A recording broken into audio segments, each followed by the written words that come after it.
This is just a quick video of a trimming flight for a Team Legit Fohdy wing. This is one of the first wing I've built that's laminated for FPV. I've flown a lot of power gliders and racing quads, but have never actually done it with a wing like this.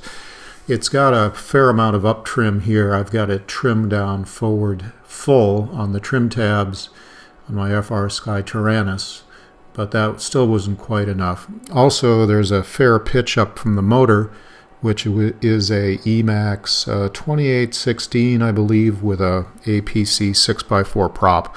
So I have to give it a little bit of a trim down. I think I'll just bend the mounting bracket back maybe 10 degrees or so, and that should make this flight stable.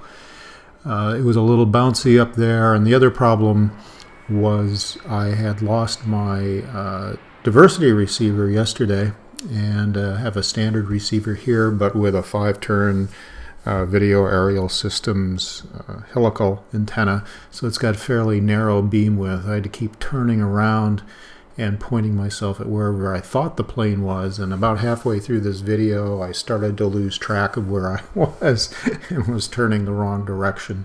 So instead of using the full 2400 milliamps of the battery, I landed with about a quarter of that gone, maybe 650 milliamps. And that was probably enough for today, given I had to do some adjustments. But all in all, it went pretty well. This is also an experiment in Final Cut Pro, adding narration and video in video with the DVR in the upper left corner. As you can see, it's in sync most of the time, but it sometimes drops out. I think the frame rates changed quite a bit when the video lost sync a couple of times. So it should be really helped when I get diversity receiver back, and probably will use something like a pepper box and another antenna, just so when I lose sync like this won't be a problem. I think the ultimate will be to resurrect my small ground station with the Boss Cam 632, a couple of antennas, and then maybe another 5.8 25 milliwatt transmitter to go. So you can see it was starting to bounce around in through here, and since I was really starting to lose my orientation, I was thinking about bringing in, but fortunately there was this large field to zero in on, so I made another couple of passes through. The rates I've got set up are all just like a 10 millimeter throw on both the ailerons and the aileron settings, and I'm going to make that the low rate setting, and up to a larger rate, maybe 20 millimeters on all of it, with a little less on the elevator so it doesn't snap roll. But at some point in here you'll see a roll, and that's about full rates. It should go a lot faster than that.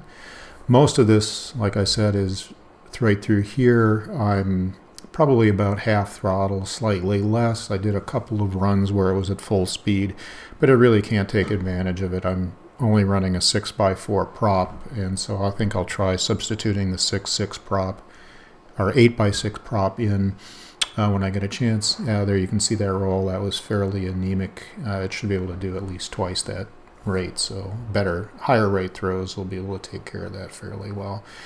So at this point I think I'm fairly well disoriented. I'm coming in on the side of that field and thinking about landing.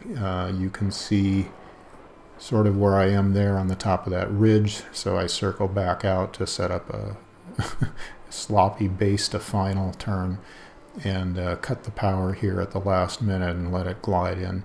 So all in all, it was a pretty decent shakedown flight. Like I said, I just need to dial in a little more elevon down trim on the settings, and to wash out what I was doing before, and I'll bend the motor down maybe 10 degrees so I don't get that pitch up problem, and then we'll be able to get the dual rates in, and we'll be able to get a little better action.